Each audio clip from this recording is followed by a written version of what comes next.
Merci bien, Louis. Alors, je vais essayer de répondre aux 3 questions, mais dans le désordre. Et je commence par répondre à autre chose avant.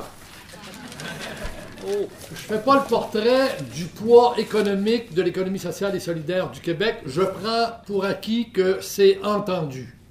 On est important. On ne le sait pas, on ne le dit pas, mais c'est très important. Moi, je pense qu'il y a un petit pas à faire entre nous, c'est d'abord d'en être conscient.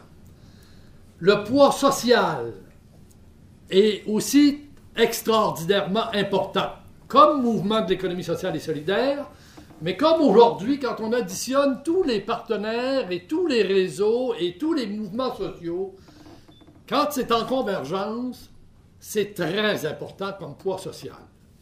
Là où c'est indigent, c'est au niveau politique. Et à mon avis, le séminaire, le dernier panel, c'est pour essayer de creuser cette dimension-là.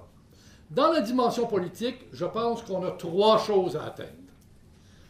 D'abord, la reconnaissance. Deuxièmement, le contexte dans lequel on veut être reconnu. On n'est pas l'alternative, mais on veut contribuer à développer un modèle alternatif. Et dans ce sens-là, on veut tutoyer l'économie libérale, le marché, mais on veut tutoyer aussi l'État. Et c'est en tutoyant ces 2 autres économies, dans le cadre d'une économie plurielle, qu'on peut avoir une économie qui, globalement, va carburer à des finalités sociales et politiques. Donc, pour moi, c'est la grande orientation qu'il faut viser. Maintenant, on a traversé aujourd'hui un certain nombre de secteurs d'activité. Moi, je suis un tenant pour que, on peut avoir l'arbre de Noël, là, on peut additionner toutes nos affaires, on peut avoir le catalogue Simpson, ça existe encore. Alors, on peut... C'est Simon. Ah, c'est Simon? Oui, c'est Simon, c'est vrai. C'est québécois en plus, peut-être. Mais je pense qu'il y a un travail, je dirais, de priorité collective à se donner. Et j'aimerais identifier un certain nombre de ces éléments-là. Par rapport, disons, au développement durable. Moi, il me semble que tout ce qui concerne l'eau, la terre, les ressources naturelles, il faut reterritorialiser la propriété. Puis on est équipé. Il y a des fonds de travailleurs, il y a des fonds régionaux, il y a des caisses populaires, il y a le mouvement des jardins, etc. Moi, je dis que tout ce qui est terre, eau, ressources naturelles, il faut avoir une main là-dessus. Il y a un travail important pour reprendre la propriété collective de ça. En ce qui concerne les permis, alors, il y a quelqu'un qui nous a dit que ça nous a été désapproprié, ça nous a été volé. Il faut reprendre les permis. Et il y a une campagne publique, politique à faire pour reprendre ce qui nous appartenait. D'ailleurs, il y a une proposition, ça pourrait coûter 60 millions. Je trouve que dans ce cadre-là, ça ne coûterait pas trop cher de le faire.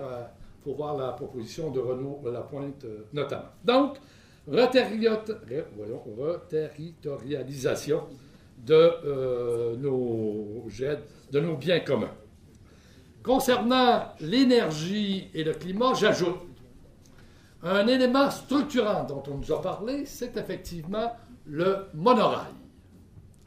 C'est une proposition structurante de toute l'économie du Québec, en même temps que, le terme n'est pas bien, là, mais de l'occupation du territoire québécois. Alors, le TGV, oublions ça, c'est de la folie furieuse pour couvrir Québec jusqu'à Windsor. D'abord, pourquoi Windsor? On est bien mieux d'avoir une patente qui structure l'ensemble de l'économie du Québec. Sur la question de l'agriculture, il y a eu des débats extraordinaires, intéressants. Moi, je retiendrai 2 choses. La valorisation des circuits courts. Et, disons, on produit quand même pas mal d'affaires ici. S'il y avait une valorisation systématique des circuits courts. Deuxièmement, on en a moins parlé, mais c'est sous-jacent à tout ce qui est souveraineté alimentaire, c'est le contrôle de l'offre. Denis Richard nous a quand même parlé de l'inversion Ça, je trouve, en tout cas, c'était bien. Le contrôle de l'offre, à mon avis, c'est une clé qu'on a développée depuis longtemps et qui est à conserver. Sur l'État social, je rappelle, quand Charest est arrivé au pouvoir en 2003, la première salve de législation passée sous le bâillon, il y en avait 5, c'était pour retirer la présence de la société civile dans plusieurs zones de décision. Ce qu'on avait patiemment construit pendant 20 ans pour avoir des mécanismes de dialogue social et de construction commune de politique, ça a été scrappé. Bien, il faut recommencer. Il faut se battre pour avoir des mécanismes de co-construction de politique publique.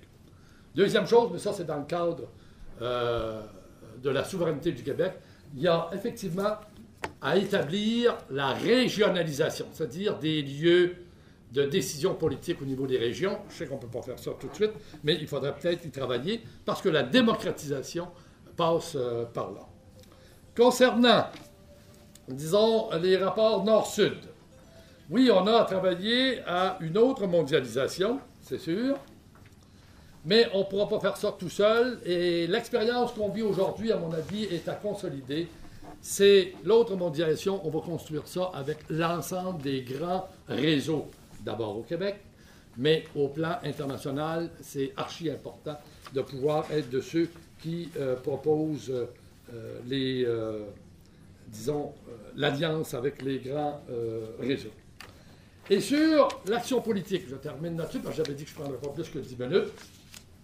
Sur l'action politique, je pense dans le modèle québécois, il y a quelque chose de fort intéressant qui est celle d'avoir une société civile bien organisée. Hein? Ici, on est syndiqué plus qu'ailleurs, il y a du mouvement coopératif plus qu'ailleurs, il y a des associations plus qu'ailleurs, etc. Mais on a une distance par rapport à la pratique politique qui est paradoxale. Au sens, on ne veut pas être partisan, mais souvent, pour ne pas être partisan, on est apolitique, aprivatif. C'est-à-dire, on se tient le plus loin possible de ça. Bon, il faut dire que ces derniers temps, Charest n'a pas amélioré, disons, la patinoire. On a l'impression qu'au moins on touche à ça, moins on va se salir. Mais, à mon avis, c'est une situation dangereuse. Il faut assumer notre mandat politique comme organisation, toutes autant qu'elles sont, mais comme réseau aussi. Alors, ça veut dire d'y aller avec des propositions concrètes. Le lobby, c'est intéressant, il faut en faire. Tout était distribué tout à l'heure. Oui. C'est intéressant, mais je pense qu'il faut bâtir des projets très, très précis et d'y aller sur la base de ces propositions-là. Je reprends l'exemple assez facile, qui est celui, par exemple, de restructurer le transport en commun sur l'ensemble du territoire du Québec. Si c'était porté par l'ensemble des réseaux, voilà une action politique à longue portée, à portée structurante, et dont le contenu à la fois économique et social est d'une très, très grande importance. Alors, pour moi, c'est d'y aller sur la base de projets concrets. J'arrête là. Merci.